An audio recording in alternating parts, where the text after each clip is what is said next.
یتیم دنیا میں بہت ہوتے ہیں، کسی کی ماں مر جاتی ہے، کسی کا باپ مر جاتا ہے، یتیم ہو جاتے ہیں، لیکن کسی کا باپ علی تو نہیں ہے نا، کسی کی ماں زہرا تو نہیں ہے نا، کوئی ایسے تو یتیم نہیں ہوا جیسے حسنین ہوئے، کسی کی ماں کا پہلو تو نہیں توڑا گیا نا، کسی کی ماں کے پہلو پر جلتا ہوا دروازہ تو نہیں گرایا گیا، کسی کے باپ کو سجدے میں زخم تو نہیں لگایا گیا۔ ارباب اعضاء، جو یہ رمضان آیا ہے نا، 40ویں ہجری کا رمضان، میرے مولا اس میں خطبے دیا کرتے تھے، چاہنے والے رونے لگتے تھے۔ مولا کہتے تھے یہی وہ مہینہ ہے جس میں علی کی داڑھی خون سے خضاب کی جائے گی۔ اللہ اکبر۔ آئی شب ضربت، علی نماز کے لیے نکلے، میں مختصر کر رہا ہوں، علی نماز کے لیے نکلے، مسجد میں آئے، گلدستہ اذان پہ گئے، اذان کہی، خود اپنے قاتل کو بیدار کیا، جس کام کے لیے آیا ہے وہ کام انجام دے، یہ کہہ کہ علی مصلی پہ گئے، نماز پڑھنا شروع کی۔ روایت وہی ہوتی ہے، داستان درد وہی ہے، بس یاد دہانی کی جاتی ہے، اس لیے کہ ان کی غربت جب جب بیان کی جاتی ہے دل پارا پارا ہونے لگتا ہے۔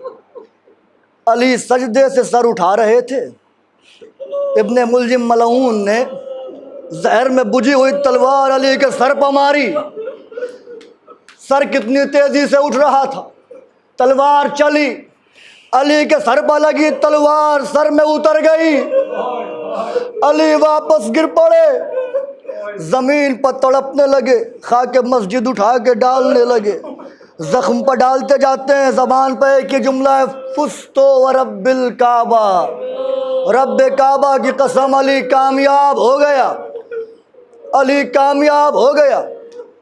روایت میں موجود ہے کہ امام حسن حسین آئے، امام حسن نے نماز پڑھائی، اس کے بعد مولا علی کو ایک چادر میں لپیٹا گیا، گھر کی طرف لے کے چلے، جسے ہم گلیم والا تابوت کہتے ہیں، اسی منظر کی تاثیر میں یہ تابوت نکلتا ہے۔ گھر کے قریب پہنچے، میرے مولا نے حسن سے کہا میرے لال، چاہنے والوں سے کہو واپس چلے جائیں، ان کا شکریہ یہ یہاں تک آئے۔ کیوں بابا؟ میری بیٹیوں کو یہ خبر مل چکی ہے کہ میں زخمی ہو چکا ہوں، میری بیٹیاں رو رہی ہیں، میں نہیں چاہتا کہ میری بیٹیوں کی آواز نامحرموں کے کانوں تک جائے، میں کہوں گا یا علی، اسی کوفے میں آج آپ کو اتنا خیال ہے کہ آپ کی بیٹیوں کی آوازیں نامحرم نہ سنیں، مولا کل یہی کوفہ ہوگا، آپ کی بیٹیاں ہوگی، سر پہ چادر نہ ہوگی، تماشائیوں کا مجمع ہوگا۔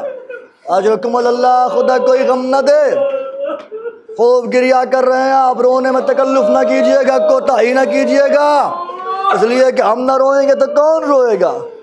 ہمیشہ وہ گریا کرتے ہیں، وہ روتے ہیں جن کے گھر اجڑ جاتے ہیں، کبھی وہ نہیں روتے تو گھروں کو اجاڑ دیتے ہیں۔ روایت بتاتی ہے کہ میرے مولا علی زخمی ہو گئے، آ گئے، زخمی ہیں۔ ایک دن میرے مولا نے پیغام پہنچایا،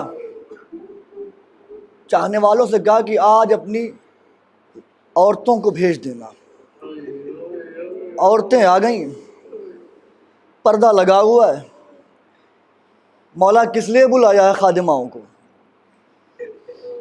کہا انتظار کرو، بہت روئیں گے آپ۔ آواز دی زینب، جی بابا۔ کہا ذرا علی کو چل کے دکھاؤ بیٹی، چراغ جل رہا ہے۔ کہ بابا مجھے شرم آتی ہے کہ میں آپ کے سامنے چلوں۔ اللہ اکبر۔ علی نے چراغ کی لو کم کر دی، کہا میری بیٹی اب چل کے دکھاؤ۔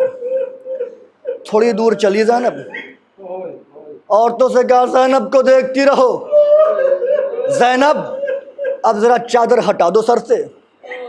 زینب نے چادر ہٹائی، زینب سر کے بالوں کو بکھیر دو، زینب نے سر کے بال بکھیر دیے، بیویوں نے رو کے آواز دی مولا یہ کیا کر رہے ہیں آپ؟ علی نے کہا کوفے کی عورتوں میری بیٹی کو اس حال میں دیکھ لو، کل جب زینب اس عالم میں آئے تو اسے پہچان لینا، پہچاننے سے انکار نہ کر دینا۔ بس تمام ہو گئی مجلس، لیجیے ارباب عزا میرا مولا زخمی ہے، طبیب آئے جراح آئے دیکھا زخم بڑا گہرا تھا، میرے مولا کی داڑھی میرے مولا کے لہو سے خضاب تھی، میرا دل کہتا ہے جب میرے مولا کی داڑھی میرے مولا کے لہو سے خضاب ہوئی ہوگی اور پھر حسین کے چہرے پر نظر پڑی ہوگی تو منظر نظر میں ضرور آیا ہوگا، اے حسین میری ریش مبارک تو میرے خون سے خضاب ہوئی لیکن تیری داڑھی تیرے اصغر کے لہو سے خضاب کی جائے گی۔ جراح آیا، اس نے بتایا مولا کچھ لمحوں کے مہمان ہیں، لیجیے ارباب عزا وہ دن بھی آیا کہ میرا مولا یتیموں کا سہارا، یتیموں کا پالنے والا اس دنیا سے چلا گیا۔ بس میں نے مجلس تمام کر دی، اس دنیا سے چلا گیا۔ لیجیے جنازہ تیار ہوا، آواز دی، میں نے کچھ بھی نہیں پڑھا، وصیت جو مولا نے کی میں نے سب کچھ چھوڑ دیا، بس یہ منظر ملاحظہ کر لیجیے انشاءاللہ بہت روئیں گے آپ۔ جنازہ تیار ہوا، آواز دی آؤ سب زیارت کرو، اپنے بابا کا آخری دیدار کرو، امام حسن گھر کے ذمہ دار بنے ہوئے ہیں، سب آ کے دیدار کر رہے ہیں، سب آ کے دیدار کر رہے ہیں۔ زینب آئیں، زینب نے رو کے کہا میرے بھیا حسن ایک بار میرے بابا کے چہرے سے کفن ہٹا دو، اپنے بابا کو ایک بار دیکھ لوں، اللہ جانے پھر بابا کو کب دیکھ پاؤں گی، بس یہ کہنا تھا۔ حسن نے کفن ہٹایا، زینب قدموں سے لپٹ گئی، اے بابا زینب کو کس کے سہارے چھوڑ کے جا رہے ہو؟ اے بابا اب زینب کیسے زندہ رہے گی؟ ممکن ہے علی نے آواز دی ہو، اے زینب پریشان نہ ہونا، شام غریبا تیرا بابا تجھ سے ملنے آئے گا۔ یہی وجہ تھی شام غریبا جب زینب پہرا دے رہی تھی، علی آ گئے سینے سے لگا لیا، اے بیٹی تیرا بابا آ گیا ہے، اب تو پریشان نہ ہونا، اے بیٹی۔